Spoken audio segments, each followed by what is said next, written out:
ఇప్పుడుండే రాజకీయాలలో ముఖ్యంగా కార్యకర్తలు ఎవరైతే ఉంటారో వాళ్ళ గురించి, ఆ కార్యకర్తలు పార్టీ కోసం ఎంతో కష్టపడతారు.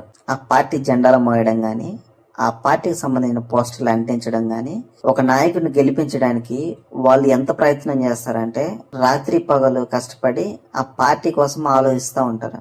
అలాంటి వ్యక్తులు 30 సంవత్సరాలైనా 40 సంవత్సరాలైనా ఆ పార్టీ కోసం ఎంత కష్టపడినా కూడా ఆ కార్యకర్తలకి ఏమైనా ముఖ్యమైన పదవులు ఏమన్నా వస్తాయా?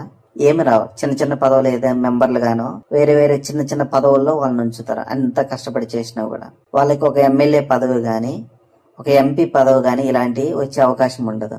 ఈ కార్యకర్తలు ఎప్పుడు చూసినా కూడా ఆ నాయకుడికి జై కొట్టడమే. ఇప్పుడు ఉదాహరణకి ఒక నియోజకవర్గంలో ఒక ఎమ్మెల్యే క్యాండిడేట్ గా నిలబడినప్పుడు ఈ కార్యకర్త ఆ ఎమ్మెల్యే క్యాండిడేట్ కి జైలు కొట్టడమే సరిపోతుంది.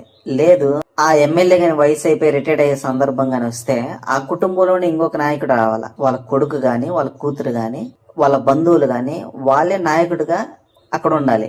ఎమ్మెల్యేగా గాని, ఎంపీగా గాని వాళ్ళే ఉండాలి. అంత పెద్ద నియోజకవర్గంలో వేరే ముఖ్యమైన నాయకులు దొరకరు. వాళ్ళకి ప్రజల కోసం కష్టపడే వ్యక్తులు కనిపించడం. ఆ కుటుంబంలో ఆయన ఎమ్మెల్యేగా చేసిండు, ఆయన పిల్లలు కూడా ఎమ్మెల్యేలుగా ఉండాలా, లేదా ఎంపీలుగా ఉండాలా. మనం జేజేలు కొడతా ఉండాలి కార్యకర్తలుగా. లేదు ఆ కుటుంబం వాళ్ళ పని అయిపోయింది, ఇంకొక నాయకుడిని మళ్ళీ నిలబెట్టాలి, ఎంపీ గానో ఎమ్మెల్యే గానో. వీళ్ళు ఏం చేస్తారు? రియల్ ఎస్టేట్ లో బాగా డబ్బు సంపాదించిన వాళ్ళు ఎవరైతే ఉంటారో వాళ్ళను, లేదా అమెరికాకి వెళ్ళేసి బాగా డబ్బు సంపాదించి ఎవరైతే ఉంటారో, ఇలా ఫారెన్కి వెళ్ళి ఎవరైతే బాగా డబ్బు సంపాదించి ఉంటారో వాళ్ళకి టికెట్ ఇస్తారు. ఈ కార్యకర్త ఎవరైతే ఉన్నారో 20 సంవత్సరాల నుంచి 30 సంవత్సరాల నుంచి ఈ కార్యకర్త ఉన్నాడో, ఈ కార్యకర్త మళ్ళీ కొత్తగా ఎవరైతే వచ్చినారో వాళ్ళకి జెండాలు పట్టుకొని తిరగడమే, వాళ్ళకి గెలిపించుకోవడమే. వాళ్ళ కోసం గొడవలు పడడం. ఇప్పుడు ఒకవేళ ఆ నాయకుని ఎవరైనా తిట్టినంటే మా నాయకుని తిడతానని ఈ కార్యకర్త మళ్ళీ జెండాలు పట్టుకోవడం, కర్రలు పట్టుకోవడం, వాళ్ళ మీద పోవడం, వాళ్ళని కొట్టడం, పోవడం, తలలై బాలు కొట్టుకోవడం, కేసులు అవ్వడం. ఈ రాజకీయాలైన మారాల.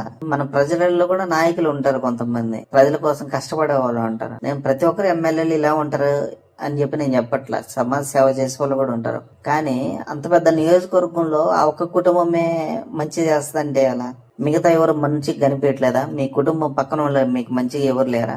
వాళ్ళ సేవ చేసే వాళ్ళు కనిపించట్లేదా? మీ కార్యకర్తల్లోనే ఆ పార్టీ కోసం కష్టపడే వాళ్ళతో పాటు ఈ సమాజం కూడా బాగుపడాలని ఆశించే వాళ్ళు ఎవరు లేరా? అలాంటి వాళ్ళ కోసం మీరు జెండాలు పట్టుకొని తిరగండి. అలాంటి వాళ్ళకి మద్దతు ఇవ్వండి.